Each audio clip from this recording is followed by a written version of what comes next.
Hey everybody, welcome to another edition of Calling All Devs, our weekly Q&A series where we take questions live from you, the Star Citizen backer, not live, I messed that up already, and pose them directly to our Star Citizen backers. One take could be we're going. Our first call for today is to our Frankfurt office and systems designer Ben Anders. Let's see if he picks up here. Ben? Hello, Jared. How you What's doing, up? man? Good, how are you? Good, thank you. Thank you for taking the time out of your day to take the call, man. It's your first time on Calling All Devs. Yeah, I dodged it so far. I will tell you. I said, "Hey, can you be on the show?" And he goes, "Oh, I feel like this is going to be about asking all devs." I'm like, "It's not about asking all devs. It's about calling all devs." And I felt tricked. It was terrible and mean of me. All right, Ben, I have got a question for you. Your question, submitted by the backers and voted on by the backers, has to do with AI pilots. Now, we have seen combat AI in the Precision universe, but this person wants to know, what about non-combat AI? What are our plans for seeing ships flying along trade routes, maybe even responding to service beacon requests themselves? All right, so the estimation for that is somewhere around 3.5, 3.6 of actually having like AI traders in the game, because we're focused right now on actually getting more diversity into combat, because right now everyone behaves kind of the same, and we want to have gunships behave differently to fighters, to other things. And we're also working on some groundwork for the AI actually travel the verse. So that means QT linking, having landing and takeoff in hangars and all these shenanigans. And if these groundwork are done, hopefully it will be not much additional work to get like actually having the AI picking up cargo and dropping it on the way. So you players have something to raid and loot, hopefully. Gotcha. Now, players who follow the RSI Roadmap up on robertspaceindustrials.com will notice that we recently expanded out and showed 3.5 quarter one 2019. So as we go through each quarter, we will continue to expand. So keep an eye out on that. You'll see something like that. But it probably, most of these AI features fall under the overall AI roadmap, though. So you may not see a specific call out on that as we're building out smaller parts here and there. All right, Ben, thank you. I'll let you get back to work. Thank you. Bye-bye, Jared. Till next time. All right, bye. Thank you so much to Ben Anders. Now moving along to Manchester and senior technical designer Steve Muirfield, who you might recognize from various episodes of Around the Verse. Steve, how you doing, man? Hey, I'm good, thanks, Jared. How are you? Good, thank you. Welcome. I think, is this your first Calling All Devs, or did we do you once before? You tried before, but I was snowed in. That's right, so, you were snowed in. Yeah, you've caught us on a day where there's actually some good weather in Manchester for once. I don't know if I believe that. No, it's a lie.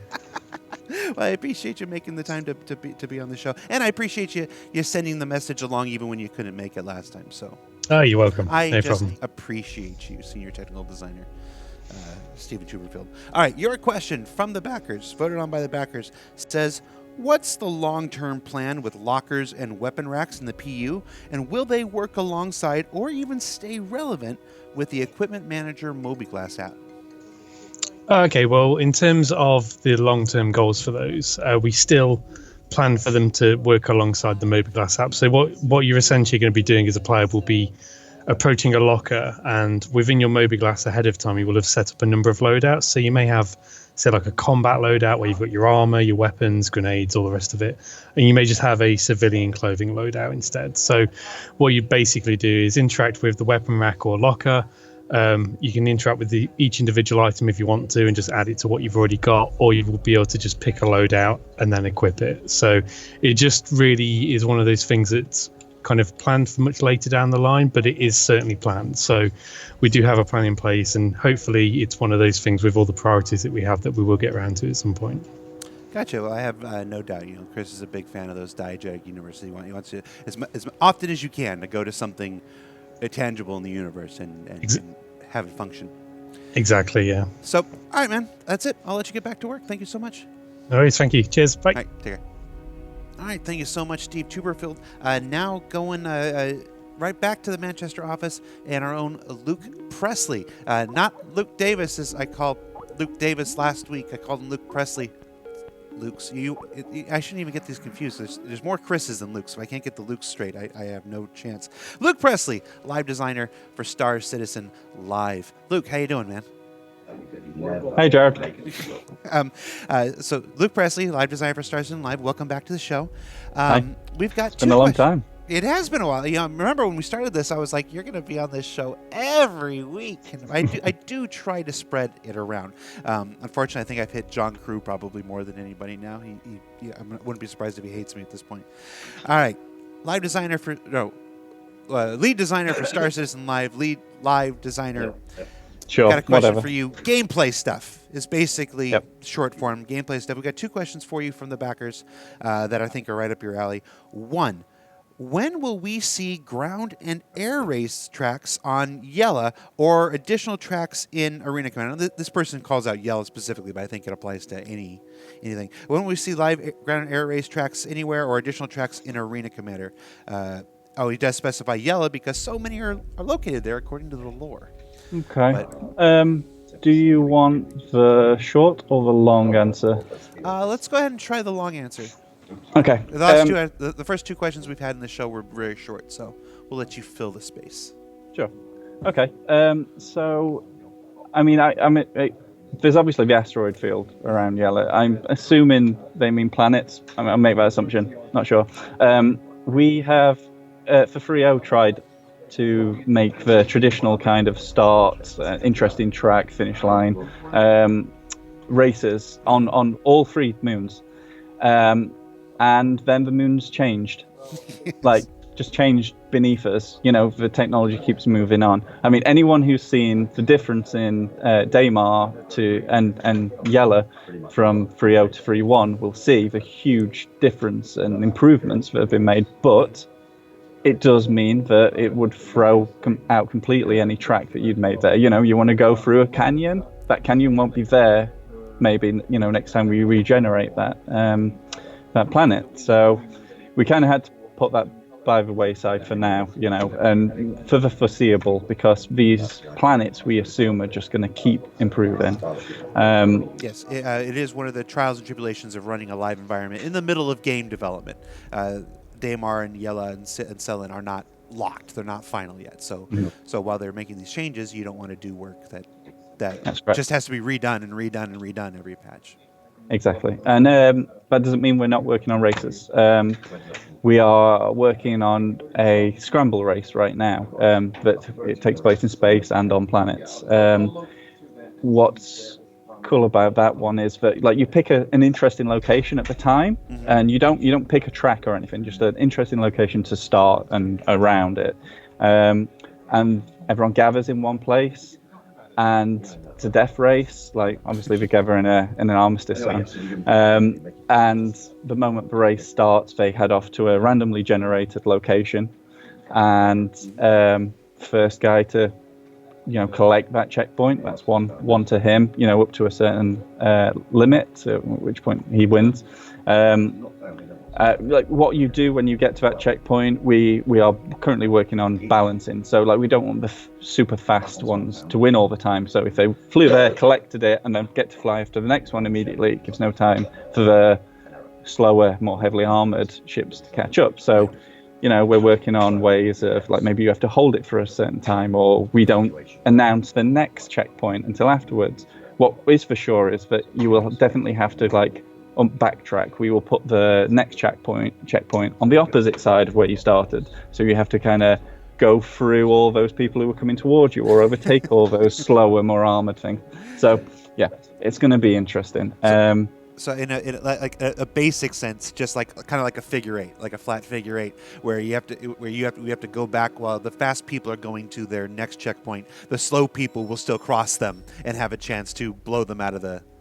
Not like that. Say, once the checkpoint's gone, that's gone. So the people who are heading there don't have to keep heading there. Okay. They are closer then to the one that's going to spawn behind them, kind of thing. And I don't mean literally behind, but it kind of works in a circle kind of thing. Okay. Moves its way around. But you're always crossing paths, and it gives the slower ships a better chance, and keeps them fighting each other as well. As it is a death race. we've got this working on the planets. It's just players only. We've got this working in space, where AI can actually join. Our AI are capable of like racing in space. So we have these things around the asteroid field at Yella. And when it comes to like Arena Commander, I think we've announced that we're going to be starting a team that is Arena Commander race Star Marine kind of focused. Until we have that manpower, I don't see us expanding or working on those racetracks for now. Yeah, it's this is a common question that comes up quite a bit. When are you going to iterate on Arena Commander? When are you going to iterate on Star Marine? There will be small changes, here and there, like new props, that are made for the prop teams. But as Aaron Roberts stated on RTV, I don't know how many weeks ago now, 10 weeks ago now, we are looking to hire up for Arena Commander and for Star Marine specifically. And once that process has happened, if that process gets to happen, and once it happens, we'll have a lot more information about what our plans are and stuff, because those teams will get to be the ones who make the plans. So, all right, thank you so much. I got one more question for you. It says, will we be able to discover or bookmark locations that we find, like wrecks, drug labs, etc., so that we can navigate back to that using our HUD, star map, etc.? Yeah, of course. I mean, I foresee in the short term that you'll be able to put down a kind of temporary marker, like a waypoint, gather here, everyone, kind of thing. But then what we'll do from there on, I assume, is to be able to, like, this drug lab, right? It's not something that's advertised on or on any map, right? But once I've found it, place a pin in it, write your description, title, description, and then later be able to sell that information for money, or share it, kind of thing. Build up an entire map of the place. Like there are plenty of secrets all around already. Your favorite Benny Henge, maybe. But you can imagine that all these secrets, if I went around putting pins in them, I could sell that whole map to someone, and they could go and find the javelin, without having to search for it. I feel like maybe we can prevent Benny Henge has a secret force field that prevents people from mapping, just because it is a trolling delight to sit there and log into streams and watch people just spend hours and hours looking for it. No, I'm not. I'm kidding, folks. I'm sure somebody will map it and sell it, so then it'll be ruined. All right, Luke, we'll let you go. Thank you. Thanks so much for your time, man. See you next. Bye. All right, thank you so much to Luke Presley. And now finally, last but certainly not least, we're coming back to our Los Angeles studio and senior producer Dennis Crowe. We've got a question about the roadmap, and that's right in his wheelhouse. Dennis, how you doing, man? Doing good. How are you doing? I'm doing great. Thank you for being on the show. Thanks for having me. All right, we got a question. Of course, these are submitted by the backers. These are voted on by the backers, and I'm excited about this one because, you're gonna share why. This question from the community says, "Hey, we've got the 2018 roadmap right now. When can we expect to see some of the 2019 roadmap?" Well, I think you should expect to see it last Friday. Now, as you saw last Friday, we did publish some of our Q1 2019 features, which is really great. Our goal is really to keep the roadmap updated for the next 4 quarters. And so we kind of do a rolling roadmap. As always, what people saw last Friday and what they'll see going forward is subject to change. So people should just keep checking the public roadmap on Fridays to see the latest additions. Easy peasy, man. Thank you. Really easy. See, people, I was like, I don't want to do this show. And I'm like, I really do try to make it easy. So thank you so much. I will let you get back to work, man. Thanks a whole lot. Appreciate it. Take care. Thanks, everybody. Well, with that wraps up this week's show. Special thanks to Ben Anders and Luke Presley and Dennis Crowe and Stephen Tuberfield for appearing on the show this week. Remember, you can submit your questions for consideration each and every week up on the thread, up on Spectrum, and don't forget to vote. That's the 2-pronged plan. You got to submit your questions, you got to vote your questions, and I keep saying it every week, and I'm going to keep saying it every week because that's how this show works. So for Calling All Devs, I'm Content Manager for Global Video Production, Jared Huckabee. We'll see you next week, everybody.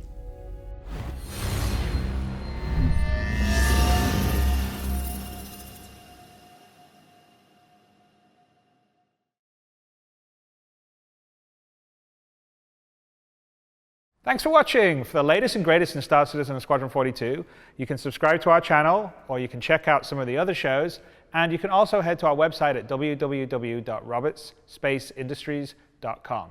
Thank you very much for watching.